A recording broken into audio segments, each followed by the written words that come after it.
Bab 863, Bahaya. Setelah seseorang menjadi Overlord, mereka akan mendapatkan banyak bawahan iblis-iblis dan wilayah yang luas. Pada level dan status mereka, mereka hampir tidak akan pernah bertarung kecuali ada perseteruan yang tidak dapat diselesaikan. Siapa yang mengira bahwa titik pemicu pertarungan antara Tuan akan menjadi iblis-iblis tingkat rendah? Nyah, kera tua itu mengaum dan ki darahnya bergemuruh. Dia mengayunkan tinjunya seperti sepasang palu batu kedua tombak yang masuk. Dentang, Tuan Puncak Kambing melayang bergidik dan telapak tangannya terasa mati rasa, dia hampir kehilangan pegangan pada tombaknya dan mereka hampir terbang. Betapa kuatnya, Tuan Puncak Kambing melayang merasa jantungnya berdetak kencang. Pada saat yang sama, kera tua itu mengusap pinggangnya dan mengambil sepasang dumbbell batu yang berbentuk seperti gembok kuno, melambaikannya. Dentang, dentang, dentang, Tuan Lembah Silvermoon melepaskan pedangnya, Tuan Pulau Seribu Ular melepaskan katarnya dan Tuan Rawa Kabut Kebingungan melepaskan tombak emas gelapnya, semuanya menyerang dan bunga api beterbangan kemana-mana. Meskipun itu 1 lawan 4, kera tua itu tidak dirugikan dengan senjata darmik takdirnya. Bunuh dia, Tuan Lembah Silvermoon berteriak dan melambaikan tangannya. Semua iblis-iblis tingkat tinggi dari Puncak Kambing melayang, Lembah Silvermoon, Pulau Seribu Ular, dan Rawa Kabut Kebingungan menyerbu, ada lebih dari 100 dari mereka. Namun, ada kurang dari 30 iblis-iblis tingkat tinggi di sisi Apechater Ridge dan Golden Flames Mountain. Satu sisi memiliki iblis-iblis tingkat tinggi beberapa kali lebih banyak daripada yang lain. Kalian, hati-hati. Yuan Linger memelototi monyet dan menginstruksikan sebelum menyerbu ke udara untuk melawan iblis-iblis tingkat tinggi di sisi lain. Di udara, iblis-iblis tingkat tinggi berkumpul untuk bertarung. Itu juga kekacauan di dataran datar. Banyak iblis-iblis mengambil keuntungan dari kekacauan untuk merampok orang lain. Dengan Solitary Cloud di sisi mereka, monyet dan yang lainnya dapat melindungi diri mereka sendiri. Kekuatan surgawi bawaan, kekuatan surgawi, vitalitas batin. Berlari, pembuangan darah. Di udara, banyak iblis-iblis tingkat tinggi kembali ke bentuk aslinya dan kekuatan luar biasa yang hebat meledak dari tubuh mereka sementara kekuatan suci menyebar kemana-mana. Seluruh dunia bergetar. Tidak seperti pembudidaya manusia, iblis dapat mulai memahami kekuatan surgawi saat mereka menjadi iblis-iblis tingkat tinggi. Semakin dalam kultivasi mereka, semakin kuat kekuatan surgawi. Kebanyakan iblis-iblis hanya bisa mewarisi 1 kekuatan surgawi. Beberapa iblis-iblis yang langka bisa mewarisi 2 kekuatan suci. Mereka yang bisa mewarisi 3 kekuatan suci hampir merupakan makhluk hidup terkuat dan paling menakutkan di dunia, seperti 9 ras primordial. Kekuatan divine dilepaskan dalam pertempuran besar-besaran di udara. Ini berarti kedua belah pihak bertarung dengan sekuat tenaga bahkan tanpa menguji air. Iblis-iblis tingkat tinggi di sisi Rawa Kabut Kebingungan menyerbu ke depan, ingin mengalahkan kera tua itu secara langsung dengan kekuatan sucinya. Mati, kera tua itu marah dan dihancurkan dengan gembok batunya, menghancurkan iblis-iblis menjadi lumpur, bahkan tidak ada mayat yang tersisa. Meskipun kera tua itu sudah tua dengan alis putih berkibar, setiap gerakan yang dia lakukan melepaskan kekuatan tempur yang mengejutkan. Martabat seorang tuan tidak bisa ditantang. Meskipun mereka berasal dari alam kultivasi yang sama, semua iblis-iblis tingkat tinggi pasti akan dipukul mundur jika mereka mencoba melawan kera tua itu secara langsung. Akan beruntung jika mereka bisa keluar dengan luka parah dan seteguk darah. Kalau tidak, hasil normalnya adalah kematian instan.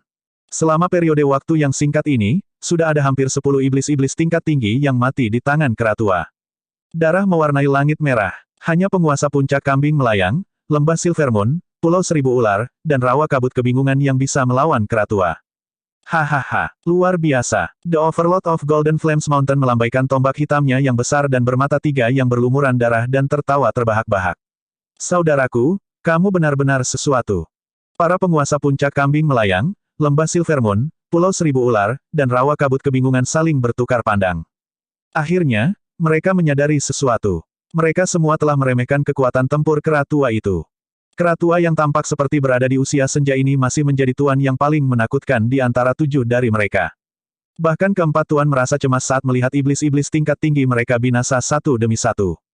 Kerugiannya terlalu besar. Apakah layak menderita kerugian besar hanya demi iblis-iblis tingkat rendah? Tuan Puncak Kambing melayang melirik laut darah di bawahnya dan kilatan dingin melintas di matanya. Tujuan dari pertempuran ini bukan untuk membunuh pihak lain dalam pertarungan. Tujuan dari pertempuran ini adalah iblis-iblis di laut darah. Kalian, pergilah ke dalam laut darah untuk menangkap makhluk hidup rendahan itu. The Overlord of Levitating Goat Peak segera mengubah strategi dan memerintahkan 7 bawahan iblis-iblis tingkat tinggi untuk memasuki laut darah dan menangkap Su Zimo hidup-hidup. Aku akan melihat siapa yang bisa masuk. Bulu kera tua itu sudah diwarnai merah saat dia berdiri di depan laut darah dengan aura pembunuh, memegang sepasang gembok batu bernoda darah. Monyet tua, aku tidak perlu mengalahkanmu. Yang harus saya lakukan adalah menjebak Anda di sini untuk saat ini. Petik 2. Dengan satu pemikiran dari Overlord of Levitating God Peak, sebuah kandang seukuran telapak tangan terbang keluar dari tas penyimpanannya. Itu meluas dengan angin dan menelan kera tua. Kandang itu berwarna putih keabu-abuan dan terbuat dari tulang-tulang iblis-iblis yang tidak dikenal, mengeluarkan aura mengerikan dan menyeramkan. Kera tua itu sedikit mengernyit dan tidak berani gegabah. Meskipun gembok batu di tangannya masing-masing 5 ton, dia sangat gesit dan melesat dengan marah. Dalam sekejap mata, dia menghilang dari tempat itu dan meluncur ke sisi lain. Hati-hati, Tuan Gunung Api Emas berteriak. Jantung kera tua itu berdetak kencang. Saat dia mendarat, sepasang telapak tulang putih mengerikan meledak dari lumpur di bawah dan mencengkeram pergelangan kakinya. Itu adalah seni iblis dari penguasa puncak kambing melayang. Seketika, tulang telapak tangan meninggalkan 10 sidik jari di pergelangan kaki kera tua dan area di sekitarnya berubah menjadi hitam keunguan dengan cara yang menyeramkan. Pecah. Kera tua itu berdiri di tanah dan kidarahnya bergemuruh. Tubuhnya melebar saat kidarah di sekitar pergelangan kakinya bergemuruh dan dagingnya membengkak, kekuatan luar biasa yang menghancurkan tulang telapak tangan secara instan. Warna hitam keunguan di sekitar pergelangan kaki memudar secara bertahap. Meskipun kera tua itu berhasil menghilangkan seni iblis, sangkar tulang di udara telah turun dan menjebaknya di dalam. Hancurkan! Kera tua itu berteriak dan menggunakan gembok batunya untuk melepaskan kekuatan sucinya. Kekuatan di dalam tubuhnya meledak dan menghantam beberapa tulang di depannya dengan keras. Sangkar tulang bergetar dan tulang-tulangnya bergetar seolah-olah akan hancur. Ekspresi Overlord dari puncak kambing yang melayang berubah saat dia berteriak dengan tergesa-gesa, "Teman-teman, bantu aku. Monyet tua ini terlalu kuat." Baik, para penguasa lembah Silvermoon dan 2 wilayah lainnya setuju dan melepaskan aliran kesadaran roh ke dalam sangkar tulang. Gembok batu kera tua itu hancur sekali lagi. Namun, kali ini, sangkar tulang bersinar terang dan mengusir kera tua itu, menyebabkan dia menabrak tulang sangkar tulang di belakang sebelum meluncur ke bawah. Kera tua itu berdiri dan maju lagi. Namun, dia ditolak sekali lagi. Sangkar tulang ini adalah kartu truf dari Overlord of Levitating God Peak. Meskipun tidak memiliki banyak kekuatan membunuh, sangat sulit bagi mereka yang terjebak di dalam untuk keluar. Selanjutnya, saat ini, itu setara dengan pertarungan antara kera tua dan 4 tuan lainnya. Di sisi lain, Tuan Gunung Api Emas juga dikelilingi oleh banyak iblis-iblis tingkat tinggi dan tidak bisa membebaskan diri. 7 iblis-iblis tingkat tinggi pecah dan dengan kecepatan kilat, melompat ke pusaran raksasa di laut darah dan menghilang. Fluktuasi kekuatan Dharma yang disebabkan oleh 7 iblis-iblis tingkat tinggi yang melompat ke laut darah begitu kuat sehingga bahkan pusaran raksasa pun terpaksa berhenti. Laut darah menjadi damai sekali lagi. Saat melihat itu, iblis-iblis itu meratap dalam hati, mau hancur. 2 alam kultivasi utama terpisah, bahkan 1 iblis-iblis tingkat tinggi dapat membunuh Mo, apalagi 7. Bab 864, Dao dari Vien. Di luar laut darah, pertempuran besar terjadi. Su Zimo yang berada di dalam laut darah tidak ada yang lebih bijaksana. Meskipun durasinya tidak lama, sutra iblis penyempurnaan darah sangat mendominasi. Dengan teknik iblis itu, dia telah menyerap sebagian besar energi di laut darah 1000 tahun. Setelah terobosan roh yin berambut merah, roh esensi berambut hitam juga telah menembus jiwa baru lahir tahap akhir. Aliran energi yang terus-menerus melonjak ke dalam tubuh Su Zimo, melunakkan tubuhnya dan menyempurnakan roh esensinya. Di bawah baptisan energi itu, tubuhnya menjadi lebih kuat. Ranah kultivasinya juga meningkat pesat. Jumlah energi yang cukup untuk menyediakan 10 iblis-iblis tingkat menengah sekarang diserap oleh Su Zimo seluruhnya. Efek ini bisa mengejutkan seluruh dunia. Su Zimo menggeram dalam dan dagingnya mengembang terus-menerus. Sosoknya tumbuh dengan cepat dengan kecepatan yang tidak terkendali juga. 10 kaki, 20 kaki. Tak lama, dia tingginya 50 kaki. Selanjutnya, pertumbuhannya sepertinya tidak akan berhenti. Jika ada orang yang berada di dalam laut darah, mereka akan terkejut mengetahui bahwa kulit Su Zimo telah terbelah, itu tampak mengerikan dengan bekas luka darah yang tebal. Seolah-olah tubuhnya bisa meledak kapan saja. Kenyataannya, beruntunglah Su Zimo yang berada di posisi ini. Jika itu orang lain, mereka akan meledak jika mereka berani menyerap semua energi laut darah dalam waktu sesingkat itu. Garis keturunannya bergejolak dan kemampuan regenerasinya yang kuat menyembuhkan luka di tubuhnya terus-menerus. Sebelum dia sembuh total, lukanya terbelah lagi. Saat sosoknya tumbuh, lebih banyak luka terbuka di tubuh yang menakutkan dan berotot itu. Dia diliputi rasa sakit yang luar biasa. Namun, tidak ada tanda-tanda penderitaan di mata Su Zimo. Sebaliknya, ada ekspresi kegembiraan yang menyeramkan. Puncak dari Naschen Soul tahap akhir. Dengan augmentasi dari sejumlah besar energi murni, ranah kultivasinya meledak dan dalam waktu singkat, dia sudah berada di ranah Naschen Soul tahap akhir. Sepertinya tubuhnya dipenuhi dengan energi yang tak terbatas. Perasaan kontrol luar biasa dan memabukkan. Alasan mengapa banyak teknik iblis disebut teknik iblis adalah karena metode mereka sangat brutal dan seringkali, orang yang mengolahnya akan menerima kekuatan besar dalam waktu singkat. Peningkatan kekuatan juga akan meningkatkan ketergantungan kultivator pada teknik iblis. Jika fondasinya tidak kokoh, sifatnya juga akan berubah. Dia akan menjadi kejam, haus darah dan menggunakan cara-cara tercela. Pada akhirnya, dia akan tenggelam ke dalam dao iblis sepenuhnya. Pada saat itu, Su Zimo menunjukkan tanda-tanda tenggelam ke dalam dao para iblis. Sutra Vien pemurnian darah mendominasi dan menyeramkan. Su Zimo selalu menentangnya dari lubuk hatinya. Itulah alasan mengapa dia tidak akan memilih untuk menggunakannya sebagian besar waktu. Namun, setelah dia membunuh iblis-iblis dari puncak kambing melayang dan 5 lainnya, Su Zimo menyadari bahwa dia tidak punya banyak waktu lagi. Tidak akan lama sebelum Tuan Puncak Kambing Melayang dan yang lainnya mengetahui tentang apa yang terjadi di dalam Laut Darah. Oleh karena itu, dia hanya bisa mengandalkan Sutra Vien penyempurnaan darah jika dia ingin menyerap semua energi Laut Darah dalam waktu sesingkat-singkatnya. Seperti yang dia harapkan, dengan kekuatan penyerapan Sutra Vien penyempurnaan darah, dia telah menyerap setidaknya 80% energi Laut Darah. Ranah kultivasinya juga melonjak dengan cepat. Jika dia berkultivasi secara normal, itu akan membutuhkan upaya puluhan tahun untuk mencapai puncak Naschen Soul tahap akhir dari Naschen Soul tahap akhir. Namun, dengan dorongan Sutra Vien penyempurnaan darah, Su Zimo sudah berada di ranah ini dalam waktu kurang dari 15 menit. Ini adalah teror dari teknik iblis. Tanpa sadar, Su Zimo menamparkan bibirnya dan sosoknya yang besar berdiri tegak di dalam Laut Darah. Matanya merah dan dia menyerupai iblis yang baru saja keluar dari neraka. Itu terlalu menakjubkan. Bahkan, pikiran melintas di benaknya satu demi satu. Dia ingin keluar dari Laut Darah dan membunuh semua makhluk hidup untuk melahap garis keturunan mereka sepenuhnya. Selama dia bisa memurnikan darah segar yang cukup, dia bisa mencapai terobosan dalam waktu singkat dan menjadi pembalikan kekosongan atau bahkan karakteristik Dharma. Tidak ada seorang pun di dunia ini yang bisa menghalangi jalannya. Dunia ini juga tidak bisa menahannya. Dengan itu, dia akan bisa mengejar Dai Yue secepat mungkin dan bahkan bisa bertemu dengannya. Bagaimana rasanya garis keturunan Dai Yue? Su Zimo tersentak dari pingsannya saat pikiran itu terlintas di benaknya. Dia merasa kedinginan di sekujur tubuhnya dan rambutnya berdiri. Meskipun dia berada di dalam Laut Darah, dia basah oleh keringat dingin karena takut. Itu terlalu menakutkan. Bagaimana saya bisa memiliki pikiran seperti itu? Mata Su Zimo terbelalak ketakutan, penuh dengan kebingungan. Meskipun dia memiliki keinginan yang sama untuk darah ketika dia merilis Sutra Iblis penyempurnaan darah di masa lalu, hati daunnya tidak pernah goyah. Dia adalah seseorang yang mewarisi esensi dari Sekte Abadi dan Buddhis serta mengembangkan teknik kultivasi tingkat atas mereka. Dia bahkan telah mempelajari agama Buddha di dasar lembah pemakaman naga selama 20 tahun dan akhirnya memutuskan keterikatannya dengan alam fana. Meskipun Sutra Vien pemurnian darah mendominasi, itu tidak cukup untuk menodainya. Namun, jika pikiran menakutkan untuk melukai Dai Yue tidak terlintas di pikirannya sebelumnya, dia mungkin tidak akan tersadar dari pingsannya. Faktanya, ada kemungkinan dia akan jatuh ke dalam dao iblis selamanya, tidak bisa merangkak keluar lagi. Su Zimo merasakan ketakutan yang tersisa di hatinya. Om, Ma, Ni, Pa, Mi, Hom. Sansekerta bergema di benaknya. Roh esensi berambut hitam mengambil posisi lotus di lotus hijau penciptaan dengan tatapan menunduk. Dia menyanyikan sutra Buddha seperti biksu tua dan memancarkan cahaya keemasan yang cemerlang. Dalam kesadarannya, ada sinar cahaya gemerlap yang memenuhi seluruh tempat dengan cara yang mempesona. Ki abadi berlimpah dan cahaya Buddha menyebar. Di bawah gema terus-menerus dari bahasa Sansekerta yang kuat, kilatan darah di mata Su Zimo berangsur-angsur memudar dan dia mendapatkan kembali kejernihan pikirannya sekali lagi. Su Zimo menyipitkan matanya dan tatapannya berkedip.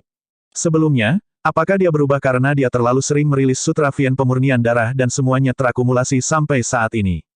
Apakah Dao Heart-nya goyah karena ranah kultivasinya meningkat terlalu cepat?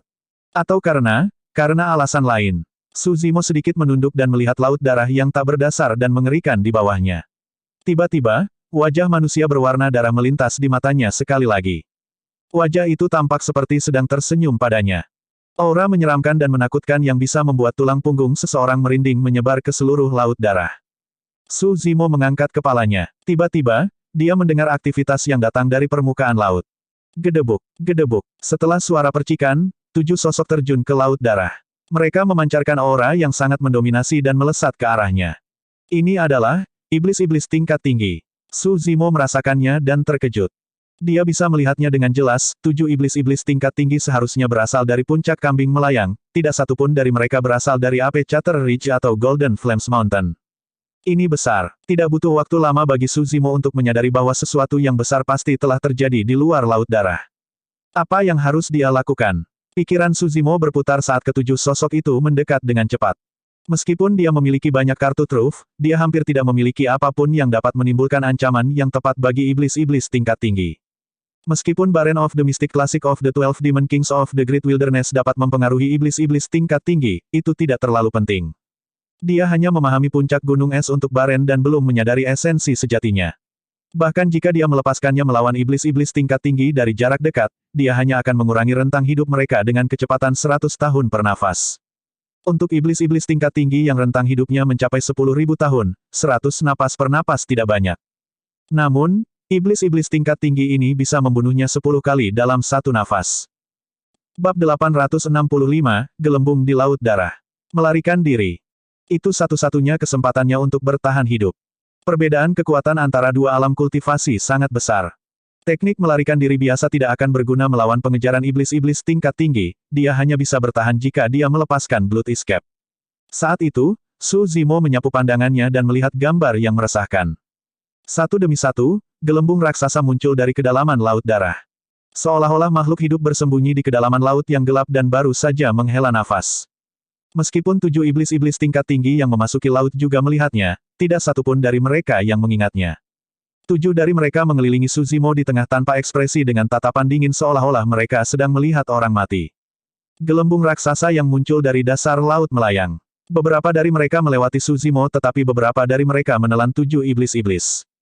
7 dari mereka tidak siap. Atau lebih tepatnya, tidak satupun dari mereka yang melihat perlunya merasa terlindungi dari gelembung. Perasaan tidak nyaman melonjak ke dalam hati Su Zimo ketika dia melihat 7 iblis-iblis tingkat tinggi yang ditelan oleh gelembung. Segera setelah itu, tepat di bawah matanya, salah satu iblis-iblis dalam gelembung meledak menjadi kabut darah.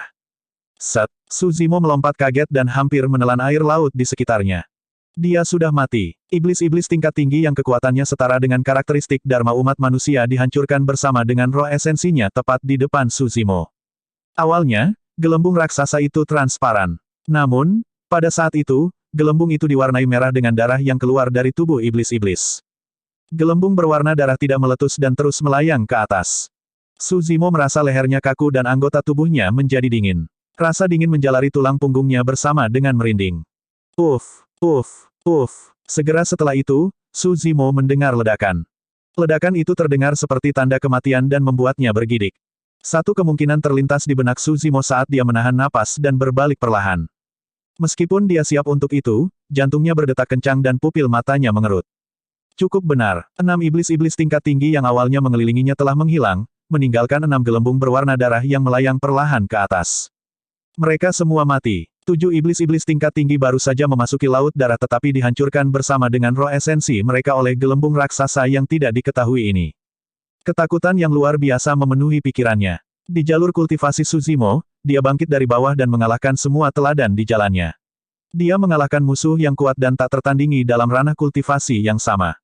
Dia telah lolos dari kematian berkali-kali dan bahkan mengembara ke tanah terlarang seperti lembah tulang naga.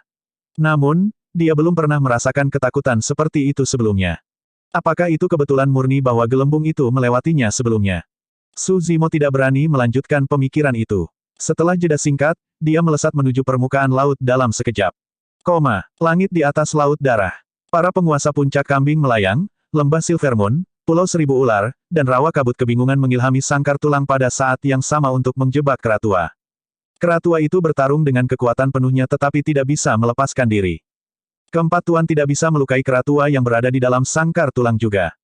Meskipun sepertinya kedua belah pihak menemui jalan buntu di permukaan, semua orang tahu bahwa Keratua itu berada dalam posisi pasif. Selama 7 iblis-iblis tingkat tinggi yang memasuki laut darah berhasil menangkap Su Zimo, Keratua itu harus mengakui kekalahan karena takut akan konsekuensinya. Meskipun pertempuran sedang berlangsung, Tuan Puncak Kambing Melayang dan yang lainnya sedikit mengernyit. 7 iblis-iblis tingkat tinggi telah memasuki laut darah untuk beberapa waktu sekarang, tetapi mengapa tidak ada aktivitas? Apakah mereka bertujuh perlu menghabiskan begitu banyak waktu melawan iblis-iblis tingkat rendah? Saat itu, seolah-olah mereka merasakan sesuatu, 7 tuan berbalik dan menatap laut darah tidak jauh. Permukaan laut tenang dan damai. Tiba-tiba, gelembung berwarna darah naik dari permukaan laut dan muncul. Di dalamnya, mayat bisa terlihat samar sebelum tenggelam dengan cepat ke kedalaman laut. Mayat itu, tuan-tuan yang hadir sedikit mengernyit. Meskipun mereka tidak bisa melihat penampilannya, bentuk mayat itu tampak seperti dia adalah salah satu dari 7 iblis-iblis tingkat tinggi. Segera setelah itu, gelembung berwarna darah naik dari permukaan laut satu demi satu. Mereka meledak pada saat bersamaan. 6 mayat samar-samar terlihat. Ditambah dengan mayat sebelumnya, ada total 7. Kali ini, 7 tuan melihat semuanya dengan jelas, 7 mayat sama persis dengan 7 iblis-iblis tingkat tinggi yang memasuki laut darah. Hampir pada saat yang sama, desas-desus mengerikan tentang laut darah 1000 tahun terlintas di benak para iblis yang hadir. Desas-desus ini jarang dianggap serius. Namun, pada saat ini, iblis menyadari bahwa ada kemungkinan besar rumor itu nyata. Banyak iblis-iblis bergidik dan bergerak untuk meningkatkan jarak mereka dari laut darah dengan segera. Astaga, tiba-tiba, percikan bisa terdengar. Sosok tinggi dan perkasa melompat keluar dari laut darah. Semua iblis gempar. Siapa yang mengira bahwa seseorang masih hidup di dalam laut darah ketika bahkan iblis-iblis tingkat tinggi telah mati di dalamnya? Jika ada satu orang yang selamat dari laut darah, ada kemungkinan besar bahwa ini adalah pembunuh dari 7 iblis-iblis tingkat tinggi. Siapa yang tidak waspada dengan keberadaan misterius dan kuat ini? Setan-setan itu berseru dan bergegas ke segala arah. Bahkan tuan yang hadir mundur dengan naluri. Dalam sekejap mata, itu kosong di atas laut darah, tidak ada iblis-iblis yang tertinggal. Dia terlihat akrab. Dia tampak seperti, ya ampun, ini Mo. Dia masih hidup. Setan-setan di kerumunan berseru. Sosok setinggi 100 kaki berdiri di atas laut darah seperti iblis raksasa. Dia memiliki rambut merah sebahu, mata yang tajam dan aura yang sangat kuat saat ki darah menyebar.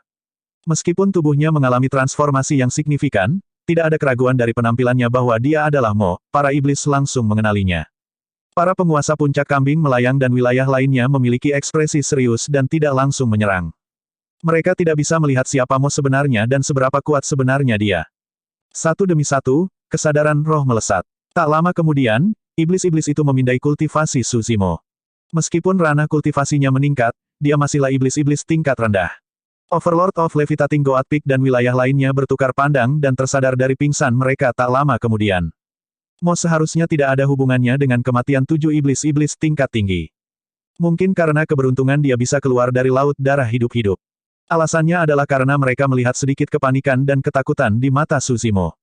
Pada pemikiran itu, wajah Overlord of Levitating God Peak dipenuhi dengan niat membunuh dan dia menggeram dalam-dalam. Kalian bertiga, tahan monyet tua ini. Aku akan pergi membantai orang rendahan itu. Pada saat hukumannya selesai, Tuan Puncak Kambing Melayang sudah menghilang dari tempat. Kambing tua, beraninya kamu. Kera tua itu mengaum dengan marah dan menyerang sangkar tulang sekali lagi. Ledakan, sangkar tulang bergetar tetapi tidak rusak. Meskipun kekuatan Dharma pada sangkar tulang telah melemah dengan satu kesadaran roh yang berkurang, itu masih dipenuhi dengan kekuatan penuh dari Tuan Lembah Silvermoon, Pulau Seribu Ular, dan Rawa Kabut Kebingungan. Akan sangat sulit bagi kera tua untuk membebaskan diri dalam waktu singkat. Setelah Suzimo meninggalkan laut darah dan melihat situasi di depannya, dia menenangkan diri dengan cepat. Kera tua itu terperangkap dan Tuan Gunung Api Emas berada dalam posisi yang sulit, tidak ada yang bisa menyelamatkannya jika Tuan Puncak Kambing Melayang bersikeras untuk membunuhnya. Pada pemikiran itu, Suzimo tegas dan berbalik untuk segera melarikan diri. Saat niat membunuh meningkat di hati Tuan Puncak Kambing Melayang, Suzimo sudah melarikan diri. Tahan dia, Tuan Puncak Kambing Melayang meraung. Ada lebih dari 10 iblis-iblis tingkat tinggi yang telah menarik diri untuk menyerang Suzimo.